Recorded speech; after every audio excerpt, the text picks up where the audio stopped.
Warum quietschen Züge? Und ich meine jetzt nicht, weil die in den Bahnhof einfahren und bremsen müssen und das Bremsen quietschen, das können wir uns ja herleiten. Nein, ich meine, warum quietschen Züge, wenn sie zum Beispiel in die Kurve fahren? Ja, wir sagen Gleisbogen dazu. Oder durch Weichen fahren. Dann quietscht es und zischt und rubbelt und dödelt. Warum? Die bremsen doch da nicht. Die fahren doch da. Warum ist das so? Hier kommt eure Erklärung.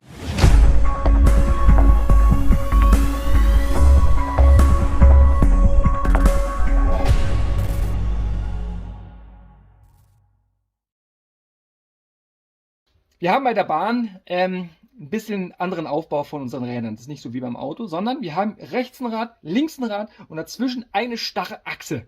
Ja, das ganze Ding ist ein Radsatz und da kann sich nur das eine Rad genauso drehen, genauso schnell drehen wie das andere. Das kann sich nur so schnell drehen wie das hier, weil die starr miteinander verbunden sind.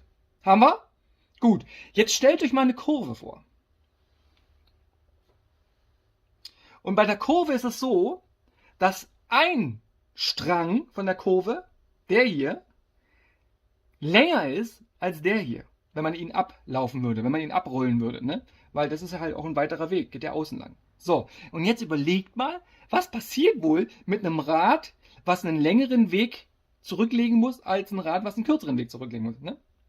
Es muss sich schneller drehen, damit es bei gleicher Geschwindigkeit auch am gleichen Ort zur gleichen Zeit ankommt. So, es kann sich aber nicht schneller drehen. Es ist ja starr verbunden.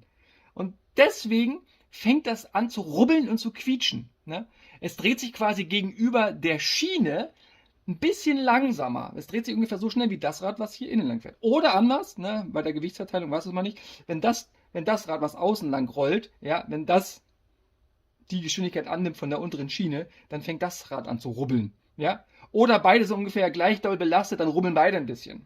Deswegen rubbelt und quietscht das. Andere Möglichkeit ist, wenn wir zum Beispiel durch Weichen fahren. Weichen haben verschiedene Bauteile, die das Rad ein wenig lenken und dann schleift der Spurkranz an Eisenteilen entlang an der Weiche. Ne? Und wenn Eisen an Eisen vorbeischrammt, dann zischt es und quietscht es. Ja?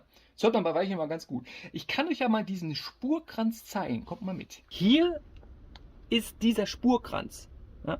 Das ist die Lauffläche hier. Und das ist der Spurkranz, der steht ein bisschen vor. Der verhindert, dass das Rad in die Richtung runterrutscht. Ja?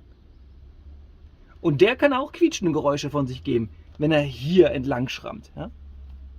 Und auch hier haben wir ein Bauteil, was quietschen könnte. Das hier ist ein Bauteil einer Weiche, der Radlenker, damit der Zug nicht in die Richtung rausfällt. Und schaut, hier gab es schon rubbelnde, quietschende Geräusche, weil das Rad auch hier lang schrammt. Ja, der quietscht halt auch auf der Weiche. So, kann man jetzt was dagegen tun? Ja, wir haben bei der Bahn das schon ein kleines bisschen vermindert, indem die Räder so ein bisschen konisch sind. Die sind also ein bisschen angeschrägt. Die laufen quasi so in der Spur. So, ne? Hier ist das Gleis. So.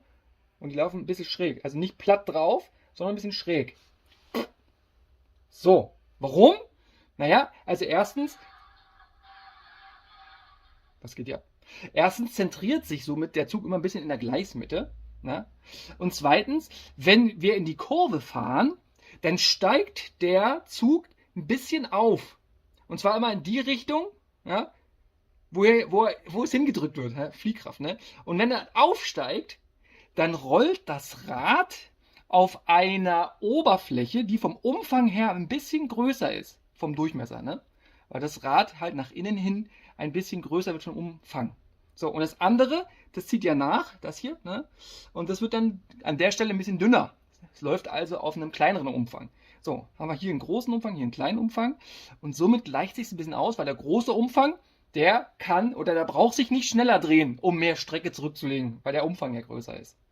Aber es reicht halt nicht ganz aus und deswegen rubbelt es und zischt und quietscht in engen Kurven trotzdem. Aber nicht mehr so doll. Also, warum quietschen Züge? Weil sie eine starre Achse haben und sich in der Kurve das eine Rad immer ein bisschen schneller drehen sollte als das andere, es aber nicht kann. Ne? Und deswegen rubbelt es und quietscht es unten an der Schiene entlang. Hier fährt das gleich ein rubbeliger 650 ab. Ich verabschiede mich. Wenn ihr Fragen habt, gerne in die Kommentare. Okay, tschüss.